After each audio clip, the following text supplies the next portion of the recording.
Hello everyone, welcome to my YouTube channel Nafi's Learner's Zone.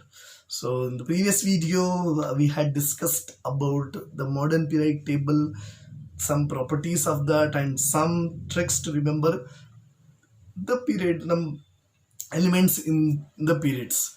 Okay, so now without wasting much time, let's study the trends in the modern periodic table. As I told you, four trends in the modern periodic table we'll study. That is four property, that is valency, atomic size, metallic character and non-metallic character.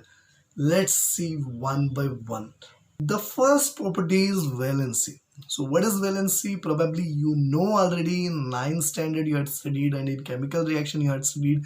Valency, in general words we can say it's a combining capacity of an element. Okay, combining capacity of an element. To understand valency we should know first of all valence electrons. So valence electron means number of electrons in the outermost shell of an element. Suppose if we take any element, let's say carbon. So carbon has the atomic number 6 and the electronic configuration we can represent it as 2, 4. 2 electrons in the K shell and 4 electrons in the L shell. So which is the outermost shell? L shell. How many electron does it have? 4. So what is the valence? How many valence electron does it have? 4. So that is valence electron, it's 4. What is valency? Valency means, so here whatever the outermost electrons are there, from that should become 8.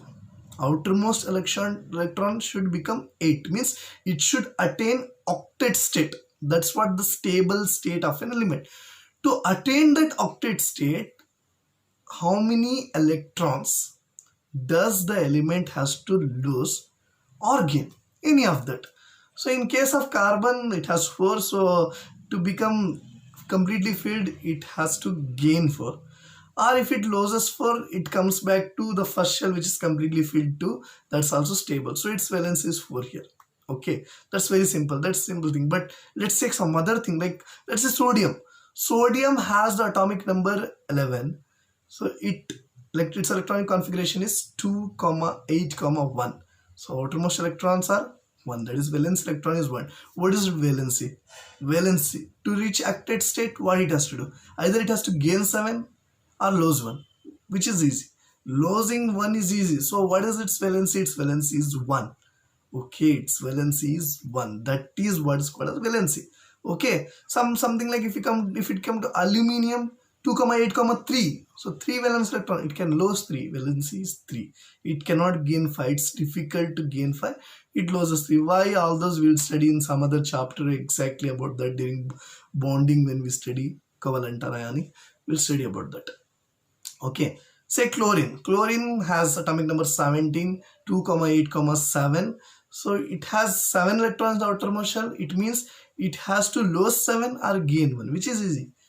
Gaining 1 is very easy. So it gains 1. So its valency also 1. Fine. That's what is valency. You have to remember what is valency. So how does this valency varies across a period when we go left to right and down the group? When we come down the group top to bottom, how actually does it varies? We have to remember. Okay. First thing, remember, in a group when we come down or up or down, whatever, in a particular group valency is same. Means if we take the first group which has hydrogen, lithium, sodium, potassium, all these elements has the valency 1. Okay, so elements in the second group has the valency 2.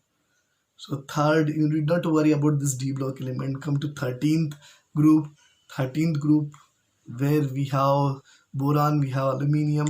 So this group we have valency 3. Okay, then 14th group we have valency 4. Then 15th we don't have 5. Again it has to decrease, that is 3, 2, 1 and noble gas is 0. That's very simple, you have to remember. Okay, so valency is same along a group. In a group the valency of all the elements is same. Okay, so need not to worry about whether it increases decreases. It is same in a group. But what's happening in a period? You have seen already that in different groups, first it increase and then it decrease. So that's what you need to remember. In a period, along a period, when we come from left to right, it increases. In the beginning, it increases 1, 2, 3, 4. Then it decreases 3, 2, 1. Okay, it increases and then it decreases. In the sense, in metals it increases and in non-metals it decreases. So it's very simple, you can remember that. Just remember, valency increases along a period and in the beginning, and then it decreases. Why? What is the reason? That's important. So that's it. For valency, you need not to worry about much of reason. It's only about reaching the octet state. Whatever is easy about losing or gaining, based on that, it has that particular valency, as we discussed in the definition. You won't get a reason out of in a question where you have to answer with a reason about the valency. You won't get. You'll get it of atomic size or the next metallic and non-metallic character, which we are going to see it now. Next, second property what we need to study here is atomic size. Size of the atom. How do we measure it? In inches, meter, kilometer? No, it's very simple. It's an angstrom. That you need not to worry about the exact size of any of the atom. So what you have to remember here is how the atomic size varies down the group and along a period. Okay, the size increases or decreases when we go down a group or when we come across a period.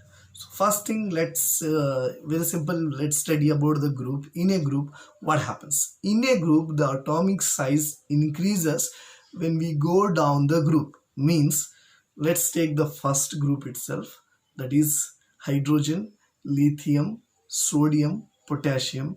So out of lithium, sodium and potassium, which has the bigger size? Potassium. Lithium has the smallest out of the three. So it's very simple. Why? The reason it's because the shells are added. Okay, lithium has only 2 shells, sodium has 3 shells, and potassium has 4 shells. So as the shells are added, you can check here, as the shells, new shells get added, obviously the size is going to get increased, right? So that's how the size, the increase in down the group, the atomic size increases because of the addition of new shells. That's what you need to add. What happens when we go across a period from left to right? When we go from sodium, magnesium, aluminium, silicon, so what happens in that period? Does it increases? As the atomic number of sodium is 11, magnesium 12, aluminium 13, silicon 14, phosphorus 15, sulfur 16, chlorine 17. Does in this period as we go, does it increases or decreases? What do you think? Increases or decreases? Really, it decreases. Even though the electrons get added, sodium has 11 electron, magnesium 12, aluminium 13, then silicon 14, but the atomic size decreases. Why does it decrease? This is a very important question many times, but atomic size itself, the question arises. Why it decreases? Because the electrons which gets added, it gets added in the same shell. Means sodium up to chlorine, it has only 3 shells. So in that 3 shells, electrons get added in the third shell itself. Sodium also has the third shell, as well as chlorine has the third shell. Sodium has 1 electron in the third shell, whereas chlorine has 7 electron in the third shell. Okay, so the same shell it is getting added, and what happens when an electrons get added in the same shell? The nuclear charge between the nucleus and the outermost electron increases. Okay, the nuclear charge from the nucleus and the outermost electron increases. In that way, what it does is it pulls, the nucleus pulls the electron towards it and it comes closer. Okay, it comes closer. The effective nuclear charge increases and electron come closer. So due to which the size is going to get reduced. So you should remember this Don't forget this. As we go along a period, the atomic size decreases due to increase in nuclear charge, or you can write due to increase in the electrostatic force of attraction between the nucleus and the outermost electron. Okay, that's it. That's about the atomic size. So you may get a question something like, the elements in a period will be given and it will be asked which has the highest atomic size, which has the least atomic size, and give the reason. So that's it. So the elements which is at left side will have the higher atomic size, which is right side it has lower atomic size. Reason I told you, you can watch it again or you can check out here on the slide. Okay, fine.